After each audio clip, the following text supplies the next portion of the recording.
अस्सलाम अस्सलाम वालेकुम वालेकुम। व्यूअर्स, क्या हाल चाल है। उम्मीद करता हूँ सब ठीक ठाक होंगे। मेरी दुआ है कि आप हमेशा हंसते रहें, मुस्कुराते रहें, हमें अपना प्यार दिखाते रहें। मेरा नाम है साबिर सुल्तानी। मेरा नाम है मोहम्मद सादिक। आप देख रहे हैं हमारा यूट्यूब चैनल। हाजिर एक नई और एक्साइटिंग वीडियो के साथ। वीडियो है वर्ल्ड अफेयर की और उसका टाइटल है पाकिस्तान ने कोशिश की है G20 समिट को रोकने की। मिलकर देखेंगे वीडियो, फिर उस पर करते हैं अपना रिएक्ट। हमारे रिव्यूज को जानने के लिए वीडियो को अंत तक लाजमी देखिए।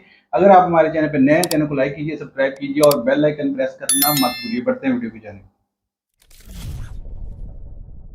नमस्कार वेलकम वर्ल्ड अफेयर। मैं प्रशांत धवन। सो पाकिस्तान ने ऑफिशियली इंडिया में जो G20 समिट होगा 2023 में, इसका विरोध करना स्टार्ट कर दिया है और इंटरनेशनल कम्युनिटी को यह भी कह दिया है कि इंडिया का जो एक प्लान है कि G20 समिट तो वैसे जो मेन समिट है वो तो दिल्ली में होगा, मगर इसके कुछ इवेंट हम करवाएंगे कश्मीर में।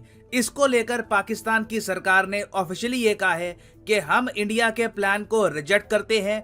कश्मीर इनके हिसाब से, जो इनकी लैंग्वेज है, डिस्प्यूटेड टेरिटरी है इंटरनेशनली, और ये चाहते हैं कि दुनिया भर के देश इंडिया की जो भी मीटिंग होगी कश्मीर में इसको अटेंड ना करें। ना इस वीडियो में हम बात करेंगे कि पाकिस्तान के पास जेन्युइनली क्या क्या ऑप्शंस है, क्योंकि मैं आपको ये बता दूं, ये जो एक इशू है G20 का, ये बहुत न्यूज में रहने वाला है और इन द फ्यूचर कोई बड़ी बात नहीं है कि टर्की और चाइना भी इससे रिलेटेड कुछ ना कुछ स्टेटमेंट्स दें। तो डिस्कस करते हैं इस टॉपिक को इन डेप्थ। बहुत कुछ आपको जानने को मिलेगा, मगर आगे बढ़ने से पहले आपसे एक क्वेश्चन पूछूंगा। देखो, ये क्वेश्चन यूपीएससी प्रीलिम्स में आ चुका है। काफी बार लोग इस क्वेश्चन को गलत कर देते हैं। यहाँ पे आपको बताना है कि जो ये 4 ग्रुप दे रखे हैं कंट्रीज के, इनमें से वो कौन सा ग्रुप है जहां पर चारों देश आपको मिलेंगे G20 में। तो G20 से रिलेटेड यूपीएससी बहुत बार सवाल पूछता है, तो यू शुड बी प्रिपेयर्ड। इस क्वेश्चन का आंसर करो कमेंट सेक्शन में। जो लोग सही आंसर करेंगे, मैं पूरी कोशिश करूंगा उनकी कमेंट को हार्ट दे दूं, ताकि बाकी लोग भी समझ पाएं कि सही आंसर यहां पर क्या है। नाउ फर्स्ट ऑफ ऑल मैं आपको यह बता दूं कि कश्मीर में G20 समिट का इवेंट होस्ट करना बहुत बड़ी बात है। यह कश्मीर की हिस्ट्री में पहला इंटरनेशनल इवेंट होगा और G20 आपको पता है, दुनिया भर में किसी भी देश में आप चले जाओ, G20 के बारे में आप बात करोगे तो लोगों को वहां पर वेग आइडिया होगा कि हाँ, एक इंटरनेशनल ग्रुप्स है जहां पर दुनिया की 20 मेजर इकोनॉमीज आपको मिलेंगी। और इसलिए जम्मू कश्मीर के जो एलजी हैं मनोज सिन्हा साहब, इन्होंने ये कहा है कि कश्मीर में जो G20 का इवेंट होगा, जो यहाँ पर Turkey, China, US, France, Germany, various countries के ऑफिशियल्स आएंगे कश्मीर में, इस इवेंट को हम ग्रैंड तरीके से सेलिब्रेट करेंगे। We will make it grand. और ग्रैंड तो देखिए करना ही होगा हमको, क्योंकि ये इंडिया के पास एक गोल्डन अपॉर्चुनिटी है दुनिया को ये बताने की कि Jammu Kashmir is a part of India और यहां पर हम इंटरनेशनल इवेंट्स होस्ट कर सकते हैं। आर्टिकल 370 हटने के बाद जम्मू कश्मीर वापस स्टेबलाइज हो रहा है। तो सिंस इंडिया के इतने बड़े प्लान्स हैं G20 समिट को लेकर, ऑब्वियसली पाकिस्तान इससे खुश होगा नहीं, क्योंकि इस कंट्री ने, देखो दिक्कत यही है, इस कंट्री ने बहुत ज्यादा इन्वेस्ट कर रखा है कश्मीर को इंडिया से तोड़ने में। इन्होंने मतलब कई जंगें कर ली, कई इकोनॉमिक लॉसेस सहे, तो अब जाकर बहुत ही मुश्किल होगा इन लोगों के लिए इस इशू को कंप्लीटली छोड़ देना। तो इसलिए पाकिस्तान ने ऑफिशियली ये बोलना स्टार्ट कर दिया है कि जम्मू कश्मीर इनके हिसाब से डिस्प्यूटेड स्टेटस वाली टेरिटरी है और ये यहां पर कह रहे हैं कि जो इंटरनेशनल कम्युनिटी है ये कभी भी एक्सेप्ट नहीं कर सकती कि एक डिस्प्यूटेड टेरिटरी में ऐसा इवेंट हो। ये पाकिस्तान ने कहा है। और अब क्वेश्चन यहां पर यह आता है कि क्या पाकिस्तान डिप्लोमेटिकली क्या कुछ मैसेज सेंड कर पाएगा, क्योंकि देखो कश्मीर में G20 का जो इवेंट है, मुझे लगता नहीं है पाकिस्तान उसको रोक पाएगा। हाँ, एक का पाकिस्तान ये कर सकता है, जब कश्मीर में G20 का इवेंट हो रहा होगा वहां पर टर्की और चाइना के जो रिप्रेजेंटेटिव्स हैं उनको भी जाना होगा, क्योंकि वो भी G20 का पार्ट है। तो पाकिस्तान ये कर सकता है कि टर्की और चाइना, इन दो कंट्रीज की सरकारों को ये करने पे मना ले कि आप लोग अपने रिप्रेजेंटेटिव्स कश्मीर में भेजो ना। ये हो सकता है, मैं कहूंगा। अगेन मैं ये ऑब्वियसली ऐड करना चाहूंगा, कोई बड़ी बात नहीं है पाकिस्तान यहाँ पर फेल भी कर जाए, चाइना टर्की कहे कि बहुत हो गया ये इशू, कुछ इस पे आगे कुछ तरक्की होती है नहीं, इस टॉपिक को लेकर इंडिया के साथ रिलेशंस खराब करने का फायदा है नहीं। तो अभी देखना होगा आने वाला समय। मैं आपको बता दूं, आने वाला 1 साल it will be very very interesting to see कि इस इवेंट को कौन कौन सी कंट्रीज सपोर्ट करती हैं और क्या कुछ कंट्रीज इससे बैकआउट करती है या नहीं। ऑल टुगेदर समिट कोई कंट्री नहीं छोड़ेगा। हो सकता है कि कश्मीर के इवेंट से, हो सकता है कि कश्मीर वाले इवेंट को लेकर थोड़ी कंट्रोवर्सी आए। अब यहां पर आप कहोगे मगर पाकिस्तान इतना ज्यादा यहां पर हाइपर क्यों हो चुका है? सिंपल सी एक मीटिंग होगी कश्मीर में, इससे कौन सा कोई लार्जर जियोपॉलिटिकल मैसेज आने वाला है? देखो, पाकिस्तान की सरकार, ऑब्वियसली वहां पर भी ब्यूरोक्रेट्स हैं, वो भी वहां पर भी कुछ लोग होंगे जो फॉरेन पॉलिसी को बहुत ही डीप लेवल से समझते हैं। उनको एक बात अच्छे से पता है कि इंडिया के बड़े प्लान्स हैं G7 और G20 को लेकर। अब G7 G20 में फर्क क्या है? देखो, ये सब है G7 देश, ठीक है, Canada, France, Germany, Italy, Japan, UK, USA. तो जो G7 कंट्रीज हैं ये बिल्कुल G20 का पार्ट भी हैं। जो भी देश आपको G7 में मिलेगा वो सारे देश G20 में भी आपको मिलेंगे। तो इंडिया ने इस साल प्रपोज ये किया है कि क्यों ना G7 आपस में कोऑपरेट कर आगे बढ़े, दोनों ग्रुप्स के बीच में कई इश्यूज को लेकर जो आपके लीजिए डिफरेंसेस हैं ये हटाकर हम दुनिया की बेहतरी के लिए काम करें। और इंडिया ने ये बात रखी है G7 समिट के दौरान जो इस वक्त हो रहा है जर्मनी में। आपको पता होगा हमारे देश के पीएम आज के समय जर्मनी पहुंचे हुए हैं, जर्मनी के शहर म्यूनिक में, क्योंकि यहां पर होगा G7 समिट। इंडिया G7 का पार्ट नहीं है, इंडिया को एज ए गेस्ट कंट्री यहाँ पर इनवाइट किया गया है। तो यहाँ पर भी इंडिया की कोशिश ये होगी कि G7 और G20 के बीच में जो कोऑपरेशन है ये हम बढ़ाएं। और इसका डायरेक्ट इम्पैक्ट आप ये देखोगे कि G20 की इंपॉर्टेंस बढ़ने वाली है, क्योंकि G20 और G7 में से हिस्टोरिकली ज्यादा इंपॉर्टेंट ग्रुप माना गया था G7, क्योंकि G7 डिसीजंस आराम से ले पाता है। G20 में काफी कंट्रीज के आपस में मतभेद होते हैं, तो कई इश्यूज पर एक प्रॉपर कंसेंसस डेवलप हो नहीं पाता। तो इंडिया की जो ये ग्रैंड स्ट्रेटजी है जिसके अंडर 2023 का G20 समिट बहुत ज्यादा इंपॉर्टेंट हो जाएगा। इंडिया लिटरली चेयर कर रहा होगा उस टाइम का G20 समिट। कंट्रीज किन टॉपिक्स पे बात करेगी, क्या इश्यूज यहाँ पर डिस्कस किए जाएंगे। इंडिया अगर वहां पर ओपनली प्रमोट करता है G7 G20 की कोऑपरेशन, तो इंडिया का G20 समिट होगा हिस्टोरिक।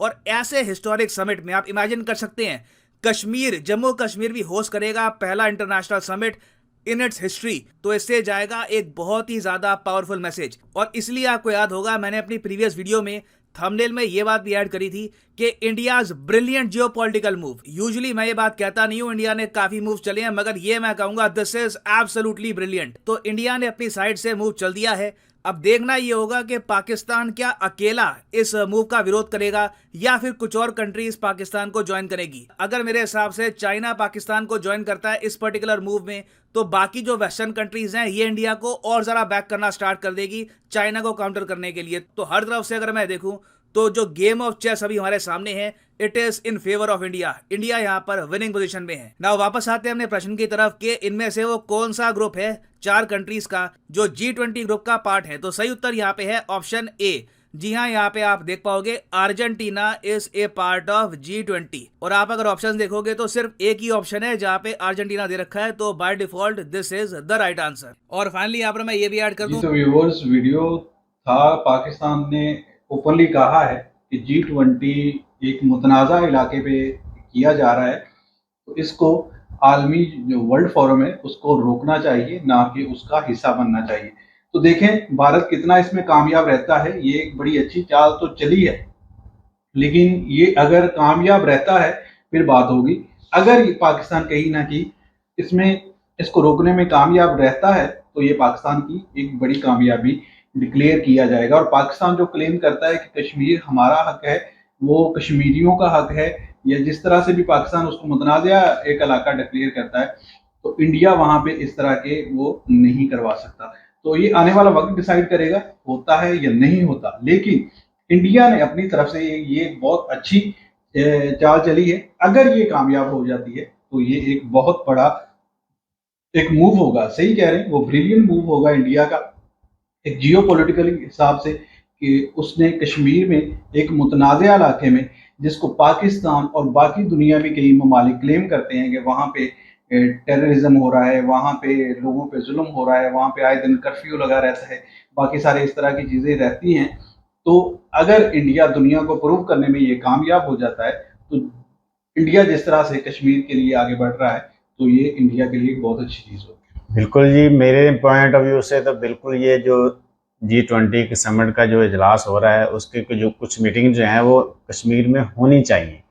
क्यों? क्योंकि वो भी इंसान हैं, उनको भी इंटरनेशनल लेवल पे उनको प्रेजेंटेशन जो है ना वो मिलनी चाहिए, उनको प्रेजेंट करने का मौका मिलना चाहिए। जब आलमी मीडिया वहाँ पे जाएगा तो उनका मौक़िफ़ खुलकर सामने आएगा, फिर दूध का दूध और पानी का पानी हो जाएगा।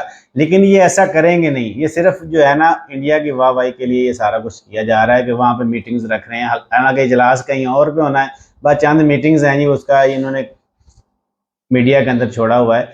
लेकिन अगर ये कर रहे हैं तो बिल्कुल ज़बरदस्त है, मैं इनको अप्रिशिएट करता हूँ। देखिए किसी तरीके से आज तक जिसने भी की है कश्मीर के ऊपर सियासत ही की है।